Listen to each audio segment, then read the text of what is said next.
We are pleased to continue the third chapter of Shar Yichud V'Emuna, what the study of Shar Yichud V'Emuna is all about, which we relatively recently began, pretty much in the last month. We spoke about it and explained the uniqueness of this study. Need not to repeat, as we mentioned time and again, everything is a click away. The beginning of the study of Shar Yichud V'Emuna, all the previous chapters, previous classes within the last month. It's literally a click away, as we always mention. The website, Tanya Online, the original website, tanyaonline.com, tanyaonline.com. You can see the very beginning, the entry into the study, and also you can see all the previous classes prior to the Shar Yichud V'Emuna, which is the Likutei Amarim, which was quite a few classes over the years. Baruch Hashem, Be'ezus Hashem Yisbarach, we're able to make a siyum on Likutei Amarim, which is pretty much, when you say Tanya, usually we mentioned this in the past quite a few times as well. When you say Tanya, it's referring namely to the Likutei Amarim. I mean, the whole Tanya is really the Alter Rebbe's magnum opus. There's 5 parts to Tanya. Each one is unique in its own way, but generally Likutei Amarim, besides the fact that it's the longest segment of the Tanya. So you could see also this same website, all lined up on this center of the side sidebar, side scroll bar, and it opens up in the same fashion that this very class and all these previous classes in Shar Yichud V'Emuna open up. And as well, we mentioned in the past that it's easy to follow the class because the text comes up in a separate scroll bar, or wherever you're listening to this class, for that matter, or wherever you're learning Tanya. But again, Shar Yichud V'Emuna translated as the gateway into Yichud V'Emuna. You literally enter into the spirit of the oneness of HaKadosh Baruch Hu and the faith of that oneness. So we're holding in the third chapter. I will just note, I noticed that in the previous class it was a bit cut off. But we'll pick up, we should be fair and pick up from the text. It went a bit longer. It was meant to be a bit longer, and if you noticed, follow the last class, it was a bit cut off. But we're going to pick up with the text where it was cut off, just not to miss out on anything. So basically, with Alter Rebbe, as we try to minimize, the introductory to the present class as much as we can. It's hard really to jump into it, especially when you started a chapter. But I have to kind of put things in perspective, even to myself, that in the end of the day, this audience doesn't need, our audience, our learning together, better said, doesn't need to really take time of a present class to hear about the previous class, because it's truly a click away. But I'm still working on it to convince myself, or to see the truth for what it really is, that we shouldn't take the time, but I just feel just a quick, trying to minimize in the time that we give to entering into the present class with the information of the past, because again, anybody, you can see with a click away. As we mentioned many times, it's not even like the old tape recorders, those of you who remember what they looked like and the way they function.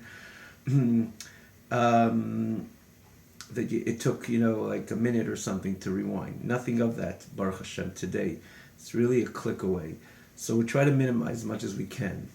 And maybe one day we'll just go straight into the class and really rely on the wise audience that if they want to see how this connects to the previous class, totally rely on everybody.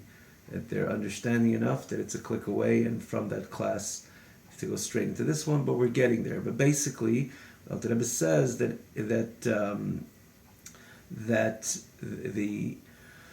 there's always because there's the koach hapel benifel. In other words, that the soul energy of anything which is created in Hashem's world, in all the world, but let's focus on this world, Olam Hazeh, as the message was in the first and second chapter, that it's the Dvar Hashem, it's the word of Hashem, which is Mahava Mechayim Mekayim, which gives life and existence to every creation on a constant basis. That same Dvar Hashem, the same energy which created this and creation, let's focus on a stone, which is even the chidush, really, the novelty is really when it comes to a stone, it's lifeless, and you think, kan nimtzo, kan hoyo, this is the way it was. We believe Hashem created it. It was a time that it didn't exist at all, prior to Hashem creating the stone, prior to the 6 days of creation, and then Hashem created the stone. So it was a time that it was not, and now it came into being. But this is the way it is since. Just the stone is there. You look up on the mountain, probably no one ever touched that stone or touched the stone. Nothing really changed from the very beginning of creation. Not much, for sure. And you just see Hashem created it, and it's just there. It's sitting there thousands of years. But it's not so, as the Alter Rebbe explains in Perek Aleph and Perek Beis, that it's Hashem revitalizing the stone every single moment. And if Hashem does not imbue that same energy, which created the stone in the very onset, in the beginning of creation, the stone would just disappear and become to a total state of nothingness. In other words, it was created from a state of nothingness to a state of something, mi'ayin liyesh, the ex nihilo phenomenon. It was state, and that idea, which we certainly can appreciate in the very beginning of creation, the world did not exist, and then it came into existence. But it's not once it came into existence, it's just there. It's every moment. Every moment Hashem has to revive and revitalize every single moment, because if not, Hashem, if Hashem would pull back on the energy, would return to its original state of nothingness. And again, we mentioned time and again, it's not like it would have been a broken stone, a decay stone, or some stone which is decayed or ruined, damaged, and so on. It just would disappear. It wouldn't exist. Hashem, exactly this way it was prior to Hashem's creating the world. And the reason why it exists right now, as you look at it, is Hashem is giving energy to that very stone and imbuing that same energy which created the stone at the onset. And what was that energy? That was the energy which exists in the words of Even, Aleph Beis Nun, which is the name of the stone. As we mentioned, there's the intrinsic connection between every matter which has a name in Lashon HaKodesh. That term, or that name given to it, is connected with the item, if it's the inanimate, the tzemeach, in other words, this from the botanical world, and the chai, the animal world, and then the adam, the medaber. It's precise. Not only that, the name is precise, but the energy which exists, it's the energy with that combination, or that configuration of words, which exists with that configuration of words, is what establishes the created being exactly in that format, in that image, with that appearance, that function, and so on. The reason why the stone looks like the stone, because of a particular energy coming from the Aleph Beis Nun, precisely with that order, which is entering into the stone and creating the stone. And I say creating presently because it's not Hashem created the stone in the past with that energy, but is creating presently. And not only b'chol yom, every moment. Again, this was the message in Aleph and Beis. Click away. And so what the Rebbe is pointing out over here, if that's really the case, so what is really the stone? The whole entity, the whole existence of the stone is really the Dvar Hashem, that same words of HaKadosh Baruch Hu, right? Remember, Basar Mamoris Nivra Olam, it's the Mishnah. Bidvar Hashem Shema Mina, so everything, Hashem spoke creation into being. So it's that energy is constantly creating that creation. Again, focusing on the stone, the real reason or the real energy of the stone, not only the energy of stone, better said, the stone itself, what it really is the Dvar Hashem Machayim Mekayim. It's really the energy, which is, in the words Aleph Beis Nun, which is giving it life. And as we mentioned, then it's not just like you water a plant so it'll grow. You water, it'll grow nicer. Without water, it won't grow so nice, as an example, but it doesn't disappear if you don't water it. Someone, for example, put a contemporary example, you put a battery into a clock, the clock will function. You take out the battery, it won't function, but it won't disappear because it's independent. What the battery does, it makes the clock function, but it's not the very energy of the clock itself. And so too, when a person, for example, doesn't eat for a day, becomes weak, but it doesn't mean because he's not eating, the body will disappear. It doesn't, for that matter, even after 120. The body will The soul leaves the body totally leaves the body, departs from the body, and the body still is intact. Because the neshama is not really what creates the body. It has other dynamics which ultimately bring it into being, initially when it came into being, and then it is sustained by the mother, and then it's sustained with the food and drink that it eats. Together with that, the soul gives it its function.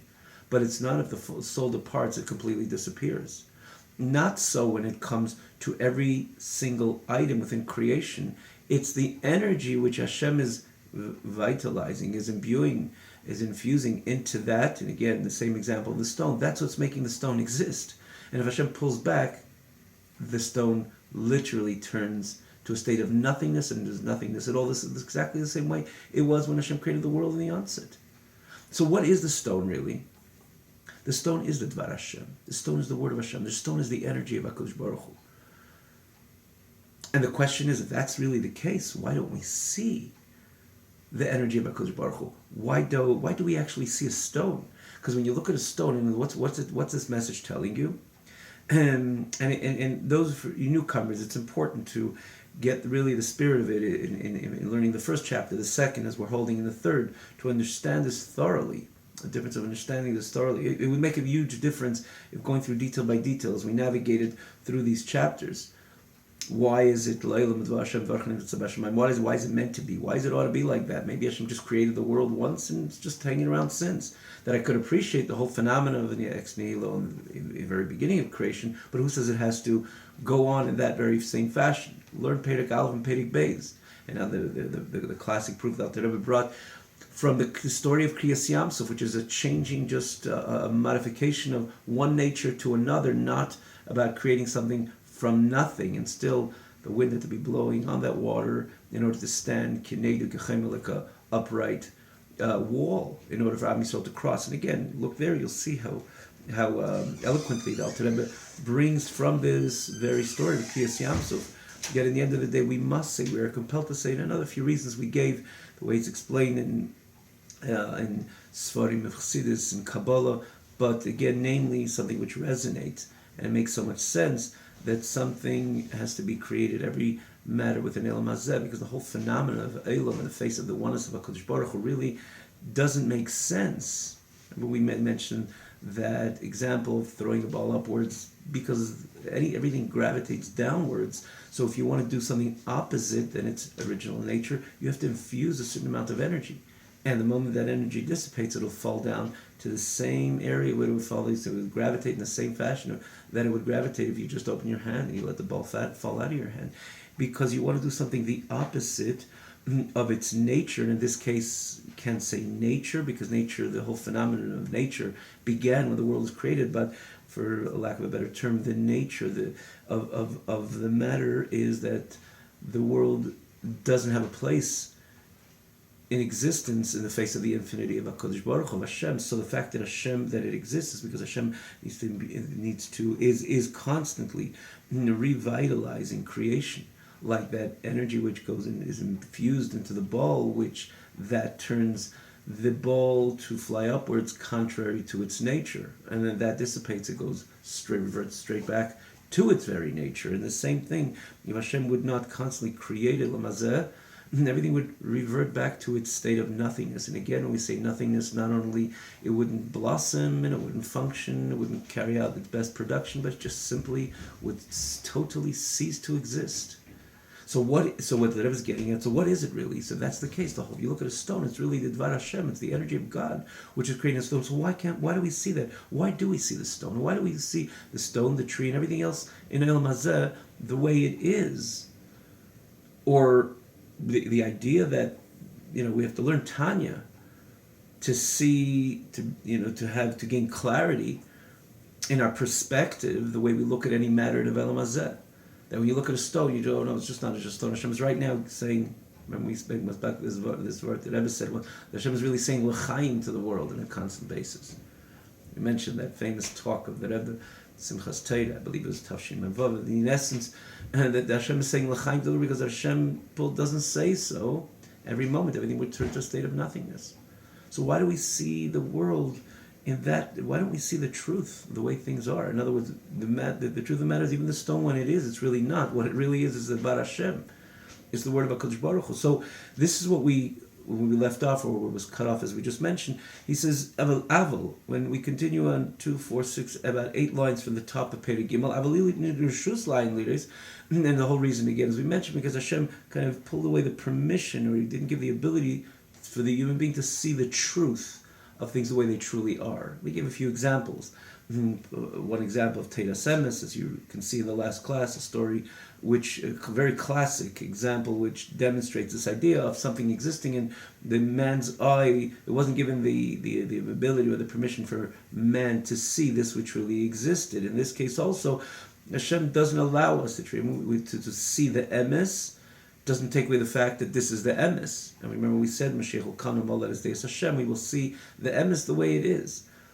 But as he continues, if it was given the permission for the eye to see and to perceive the energy and the spirituality within every created being, by which rushes to it, which comes into it,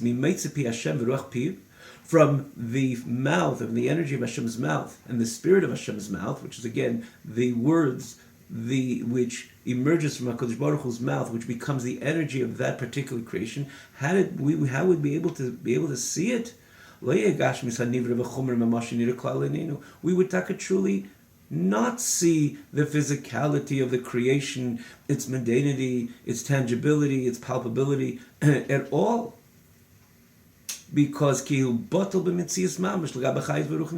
truth of the matter is, it truly stands in a total state of nullification in the face of this very energy and this very spirituality. In other words, the spirituality which is imbued in it. Because without that, it would turn to a state of nothingness. And again, this is an important key. What type of state of life can make again, not like a battery and a clock, or even water, which would in plant, or even food, which gives life and energy to a person. It sustains the person. But if you don't eat, it's not that you disappear. You can become weak, but we mentioned even that at the end of the day, the body has its own energy. It doesn't. It doesn't necessarily that a body lasts long after a person's neshama parts from the body, after 120 years, but we do notice that it doesn't disappear because it has its own levels and reasons and bases for its own self-preservation, at least for a time. The idea is that you see it's not the neshama, the soul, which is vitalizing it. It's sustaining it, it's nourishing it, it's giving it its energy, namely its function as a healthy human being, but it's not the energy which vitalizes it completely, as opposed to everything else in creation. Without this energy which is coming from God, it would revert to a state of nothingness. How much? What type of nothingness? Would it be something which would just look different? We wouldn't recognize the stone. Just do exactly the way it was before the 6 days of creation. And what was that stone before 6 days of creation? It was not. Totally not. Nothing as nothing at all. And this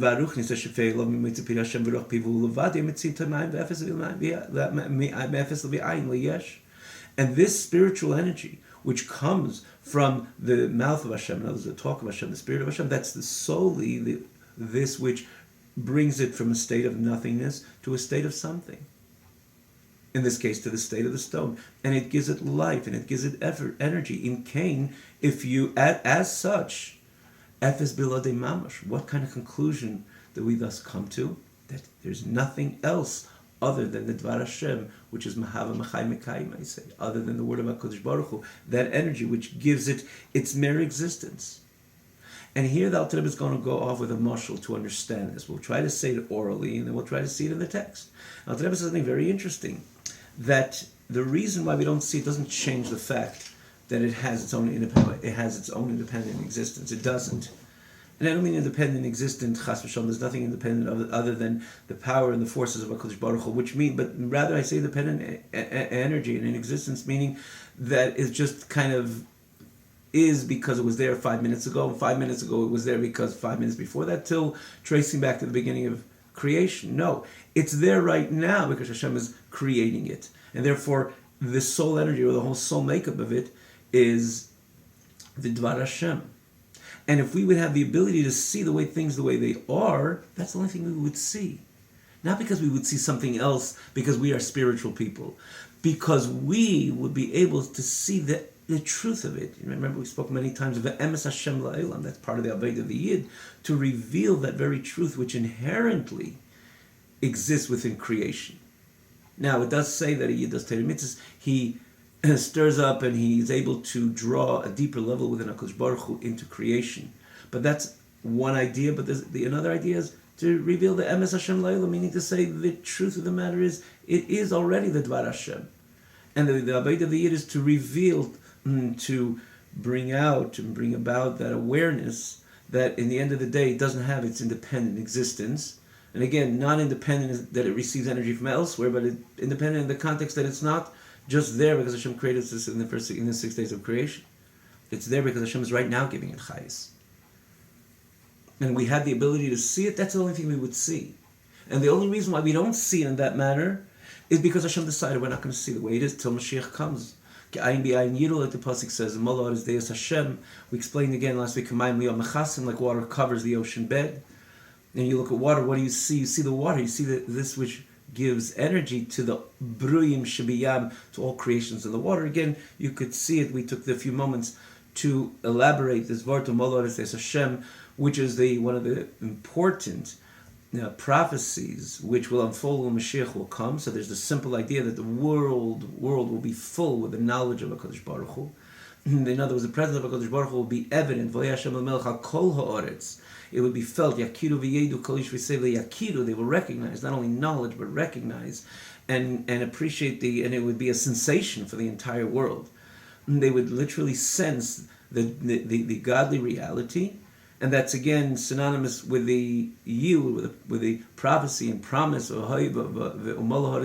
The land will not only appreciate the knowledge of HaKadosh Baruch Hu, but it will be saturated with the knowledge of HaKadosh Baruch Hu. It will be full. But then we introduce in conjunction with this which we're learning, the spirit of this which we're learning, that there's the other pirush, or together with the simple pirush, the reason why the Navi compared it to the water covering the ocean bed, because the water is the energy of everything which exists within the Yam. Again, we took a few moments in the previous class to elaborate on this very idea and this very pirush, meaning of that pasuk. That the first thing is you see the energy which gives it life, and then you look inside and you find this whole world of many, many creatures within the Yam, to the extent, as the Gemara says, that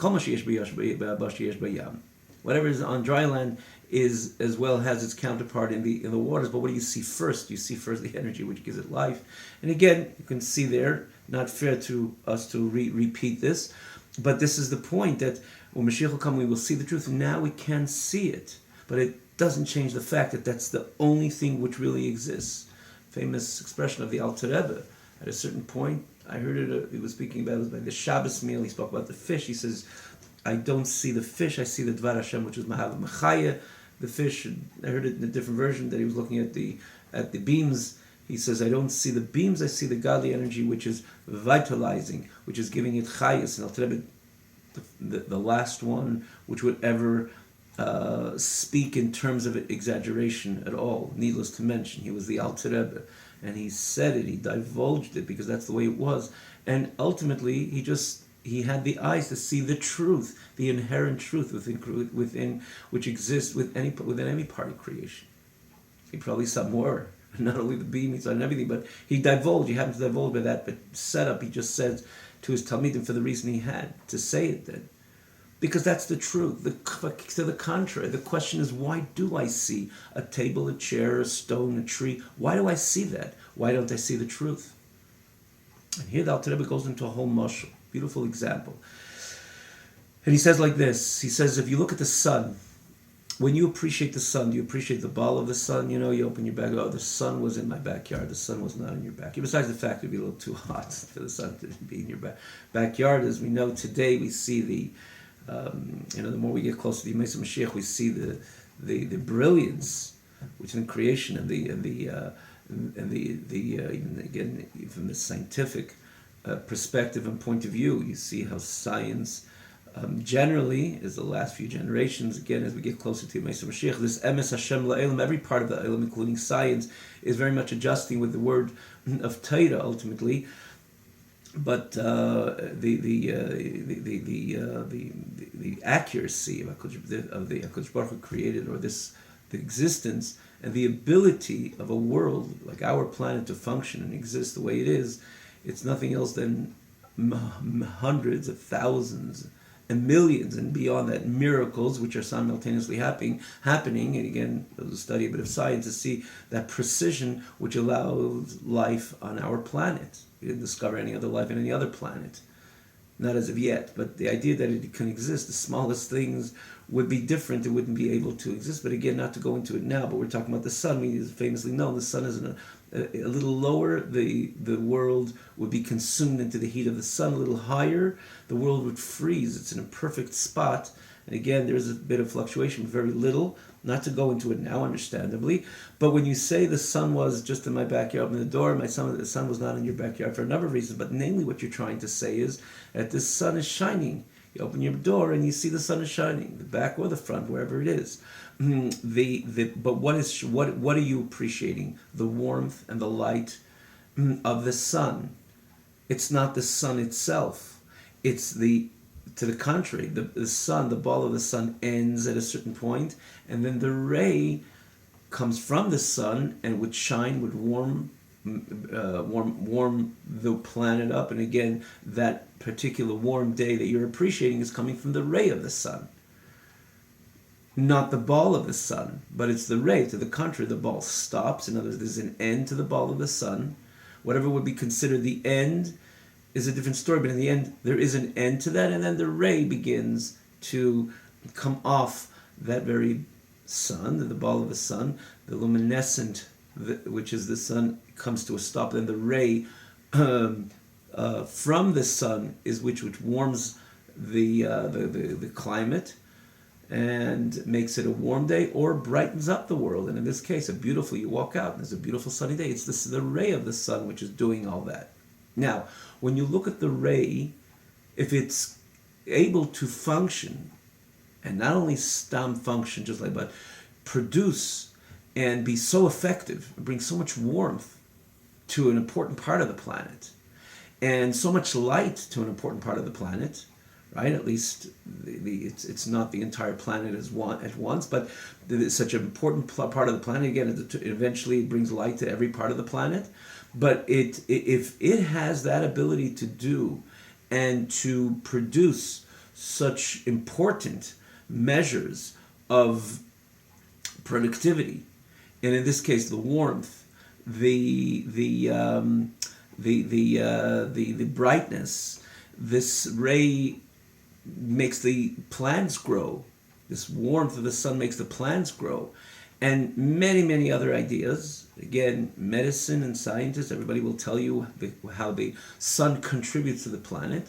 So that ray which comes in the end, in other words, when the sun finishes, the conclusion or the end of the sun, that's where it has such important power and force and productivity. How much more so this ray is really within the ball of the sun itself. In other words, it's able to establish itself out of the sun. How much more so it really exists within the sun itself, understandably. The only thing is, when it's within the sun itself, it's not a ray.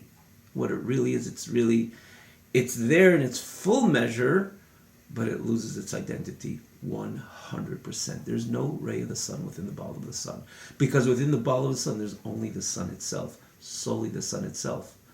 So mathematically, it has to be, because if it's out, for sure it's within, but within it's not identifiable at all. Not 10%, 2%, no percent at all, because you have the whole entire ball of the sun there. In the terms of Chassidus, this bottle, or this mashal, is bottle b'metzias, means to say it's really not in existence. It's only when the ball of the sun finishes, so to say, ends, the conclusion, or the end of the end of the sun, in other words, the formation of that, the ball of the sun, and then the ray would eventually come to be identified and to function and to bring all that goodness and warmth and entire productivity of that ray of the sun. Because when it's in the sun, it's certainly not only not identified, you cannot know it really doesn't exist. It only exists after the sun, so to say. There's the conclusion, if you will, of the dynamic of the ball of the sun itself, and only then the ray begins to function. This is all simple stuff. We should maybe even take so much time to explain the mashal. But the nimshal, what Alter Rebbe is saying is that in essence, when you look at a created being, if Hashem would allow us to see the way things are, we wouldn't see the world the way it is. Because what is the energy of the world? The energy of the world is the word of HaKadosh Baruch Hu. It's the energy of Hashem, Asarim Amoris, which is the energy of Hashem, which is invested in Olam. And it began focusing on that one creation as example. For example, the creation which we're looking at we're talking about the entire time. Just let's just stay focused on that, which is the stone. What is the stone? The stone is not the material. The stone is really the Dvar Hashem. And if our eyes would be able to see the way things are, it would have been like the ray of the sun within the sun, that it wouldn't be anything. It doesn't carry any identity. It's only the sun itself. And similarly, if our eyes would be able to see the truth, we would not see the stone as a stone. We would see truly the Dvar Hashem, because the stone is completely batel, just like the ray of the sun within the sun. So to the stone, the image of the stone, the way it is, and again, any part of creation, we would not see it the way it is. We would see it because it would lose its identity, because it has no identity other than the Dvar Hashem, which is Mahav Mechai Mekayim. It's exactly the same the way the ray is within the sun, that you can't even identify it. Not minimally identified, but it's not identifiable at all, because there's only the sun there. In this case, it's only the Dvar Hashem, because again, it's not the way the battery and the device, or even the body and the soul. It's the entire energy of the stone is that energy which is the Shem Aleph Vez Nun, which is again, it's an energy which is creating the stone from nothing to something, ex nihilo. And therefore, if we had the ability to see, we wouldn't see the stone. Right? Similar to the story of the Alter Rebbe, he didn't see the stone at all. Similar to the ray, the way it's in the sun. The Alter Rebbe is though going to end up with a question that when you look at that something, in other words, a beautiful the parable rather, this metaphor fits the entire analogy over here. But yet, in the same token, the question really still begs, because the sun comes to a stop at a certain point, the ball of the sun, and the ray would begin. But when it comes to HaKadosh Baruch Hu, could you say that HaKadosh Baruch Hu is there and somewhat, concludes, and then there's something else comes in that we can see a different picture to identify a world out of the domain of HaKadosh Baruch Hu? That doesn't exist. Less asar panim minei. There's no place which is devoid of HaKadosh Baruch Hu. HaKadosh Baruch Hu is here, exactly for that matter, the way he was before creation. We spoke about this in this emphasis, exactly the way it was. Atu Acheleni v'Rod Mata Mishni v'Ra'elam. It's brought a number of places. The Alter Rebbe is going to point this out in Shaykh Lamun as well. But if you remember Perek Lamed Gimel, where the Alter Rebbe elaborates on this particular idea, which would arouse a simcha by a yid, that in the end of the day he's always not only together with Eibishter, he's within the Eibishter. He's in the Eibishter. It's inseparable. And the Alter Rebbe speaks about this simcha navez Hashem again. You could look there for that matter again, a click away in L'Kutei Hamon and Perek Lamed Gimel, and he has it also explains this in Perek Yutes Chaf Aleph, namely Chaf and namely Perek Chaf and Chaf Aleph. Same idea. Hashem Hu Elikim.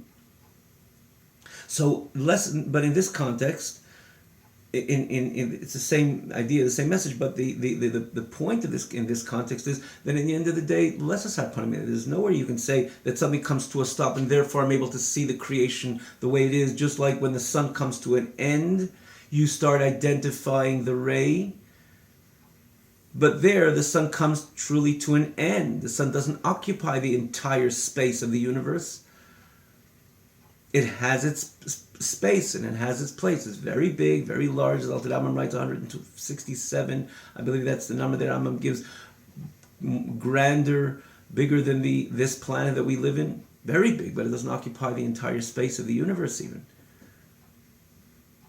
It comes to a stop, and then you could identify the ray. But when it comes to Hashem, you can't say, well, the Hashem comes to stop, and therefore the reality of Elam Hazeh, if it's the stone, the tree, we start identifying it like we can identify the ray.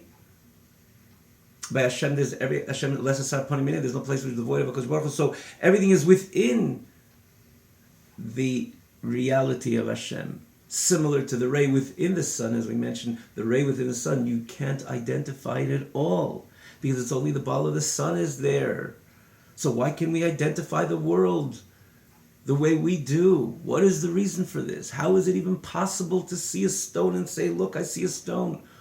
When the stone is right now similar to the ray within the sun, and the only thing you can identify is the ball of the sun, not the ray. It's the ray is batal b'mitzias, not just like a little bit of the ray, and it will come to full fruition, to full expression out of the sun, but a little bit you find it. Look through the cracks of the ball of the sun, you'll see the ray. You don't see the ray. It doesn't exist within the ball of the sun because it's just the ball of the sun itself. The ray only can begin only when the ball of the sun ends. And the same thing when no one could ever say, or rather when it comes to creation, in the metaphor, the comparison is that because we can't see it, that's kind of the reality out of the Dvar Hashem, because our eyes cannot identify the emes, so therefore we're able to see the world the way it is, similar to the ray out of the ball of the sun, and so too we're able to identify the world the way it looks and appears, if it's a stone, the tree, the mountain, the earth, the dust, and everything else, millions and billions of creations within even this creation. And here lies the question. Because Hashem occupies everything, and Hashem is everything, less asar panim minei, there's not one place devoid of HaKadosh Baruch Hu, so everything is really within the ball of the sun, in this case, within HaKadosh Baruch Hu lahavdil. So why do we see the world the way it is? And this, Al Tereb will, Bez Hashem, speak about this in the 4th chapter.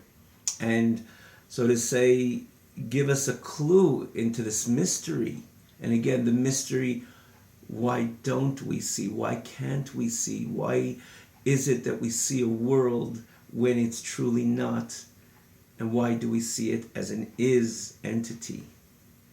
But till then, till Daled, we'll follow this metaphor, and then the Alter Rebbe concludes the third chapter with that very question, the very stark difference between the metaphor, which is the ball of the sun and the ray, where the ball of the sun comes to an end, and the nimshal, the message, was HaKadosh Baruch Hu, which again it makes no sense that we should be able to see creation the way we do.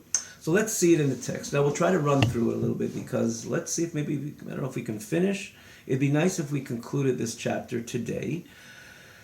A lot of text still we have to do, but again, now that we said the metaphor, let's see if we can maybe run through it. I'm not sure, but let's try at least. The parable, the metaphor to this is the light of the sun which shines onto the land and the inhabitants of the land. It's the ray and the light which comes, which stems from the bow of the sun. And you see it, and it's very much apparent to the eye that as it shines upon the land, and in the atmosphere of the world. This is clear. That it's very clear and very obvious that this light and this ray exists within the ball of the sun itself, up there in heaven, because calculate or make the simple calculation. If it has the ability to extend itself and shine distant away from the sun, that much, how much more so that it could shine within its original place itself, which is within the sun itself. The only thing is, in its place, mamash, within the ball of the sun, it's considered total nothing. Totally nothing, rather. Why is it totally nothing? Why is it totally non-identifiable within the ball of the sun? It stands in 100% nullification in the face of the ball of the sun. There's no ray to be identified within the ball of the sun itself, which is the mokir, which is the source of this light and this ray. This ray and this light is just a ha'ara, which means it's a trickle of light coming from the ball of the sun itself. It's only in the atmosphere of the world, under the heaven and upon the earth, that the ball of the sun does not exist, right? The ball of the sun is all the way up there, millions of miles away. It's not here on land. It's under the Shamayim, and only in the atmosphere of the world, under the heaven, on top of the land, as the expression. Tachas kol hashamayim v'ha'aretz. Here you don't have the ball of the sun. In reality, so there, near kan ha'ir vazi vazel yesh mamash. Out of the ball of the sun, then you can identify this light. You can identify this ray. And it's considered a yesh mamash, and again, something not just an imaginary or illusionary light. It is obvious le'ein koil to the eye of every one. For that matter, not only the human being, everybody can identify this light. It's considered a yesh be'emes. It's not an illusionary dynamic. It is. It's a ray, and you can identify it, and you see its function and its productivity. However, when it's in its source, in the ball of the sun, there you can say that it exists. It's in its state of total nothingness. Because what is just the ball of the sun. There is no ray of the sun. It's the sun itself. Because that's the truth.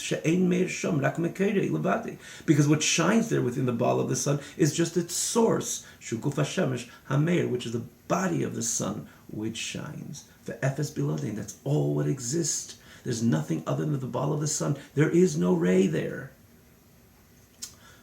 Now Rebbe is going again for the metaphor, to the nimshul, to the message over here, that in it's the same fashion, in its form and in its image, all of creation in the face of the godly energy which comes from the spirit of Hashem's mouth. Again, this is a expression of the pasuk Dvar Hashem Shamayim Nasav Ruach Piv Kol Tzuvam, or Basarim Amaris Nivra Olam, the 10 sayings HaKadosh Baruch Hu created the world was created, Hashafei Aleim Mahavaisim, which comes upon them and is extended to them, and as such gives it their life and their existence. V'hu Mekayim, and Hashem is their source. V'hem Atzmam, and creation itself. It's just like the light and the ray coming from the words and the energy of HaKadosh Baruch Hu, and which invests in them, like we said in the stone. It's the energy which invests in the stone that allows the stone to be created exactly with this exact image and its exact makeup. And this energy creates them from a state of nothing to a state of something. Ex nihilo. And therefore the truth of the matter is, so in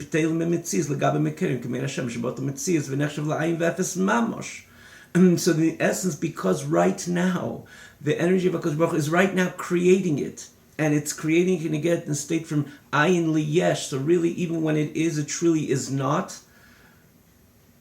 Bitzad is the way it is, because Hashem is right now creating it. That's similar to the ray of the sun within the ball of the sun. And therefore, when it's within the source, and it's always within the source, it's really, you can't say that it is a yesh. You can't call it, identify it as a yesh, as a stone, when it's truly within the source of this energy which is giving it life. And back to the nimshul, just like in the mashal rather, that when it's in the ray of the sun, within the ball of the sun, which conceptually it must be there, calculatively, conceptually it must be there, because if it has the ability to extend itself out of the sun, for sure it's within the sun. The only thing is within the sun, it doesn't have any of its identity at all. It's only tachas hashamayim she'ein shemikeirei, only under the heaven, where the ball of the sun comes to an end, where, in other words, the source does not exist in the atmosphere of the world. That's where the ray could come into into function, or even can be identified. The light and the ray would begin to be identified and truly identified. As we said before, it's not an illusionary. We can see, we can identify clearly that ray. It's because the sun is not in this atmosphere. It comes to an end, and that's where it begins to function as a identifiable ray and identifiable light. And so connects again the mashal with the nimshal, and the metaphor with this message over here, that all of creation, the truth of the matter is they are not similar to the ray which is within the sun. Because Hashem is right now creating this stone. It's only to our eyes that we do not see the source, which is the spirit of Hashem, which it constantly creates. And here the Alter Rebbe kind of is saying that the other part of the mashal, where the sun comes to an end and therefore the ray is identifiable, the reason why we can identify the stone the way it is, the tree the way it is, and every part of creation the way it is because we don't see and we cannot perceive that similar kaviyachol to the sabal, the sun coming to an end. And therefore, before the Alter Rebbe would ask the question, he said, therefore we can see and identify the physicality of creation, their mundanity, mamashim, and their tangibility, shehem yesh gomor, as something which is a real yesh. And again, when you look at a stone, you look at a table, you're never perceive it. Again, maybe if you're at tzaddik, maybe you see the way it truly is, but most of us see the table the way it is, a very tangible table, and a very tangible stone, and a very palpable tree, and all of creation.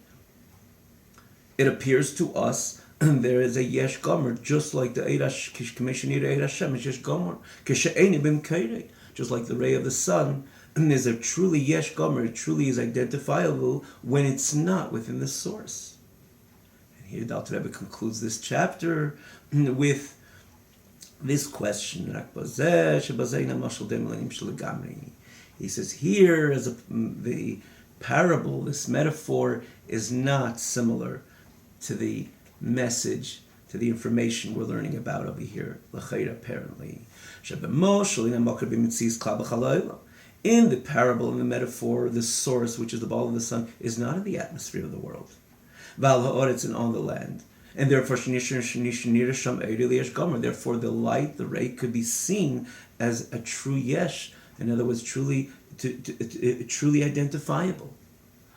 In other words, not only truly identifiable, but it's taka yesh. There is a ray and there is an air. And that's establishing all that warmth, that light, and whatever this sun contributes to the world. To the world and the inhabitants of the world. And kol abruim, as opposed to all of creation, we're always within the ball of the sun. There is no end to HaKadosh Baruch Hu. To say, well, it stops and therefore we're able to identify everything. We're always within our source. Just we can't see it. But we're always within our source. So the question is, why aren't we batel b'mitzias? Why aren't we truly nullified into the truth, the Dvar Hashem?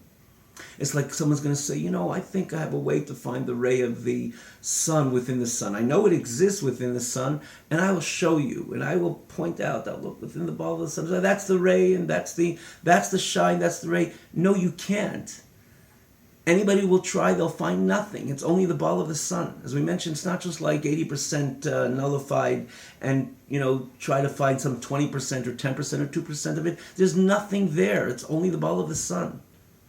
It only becomes identified once the sun, the end of the sun, out of the end of the sun, that's where they're identified.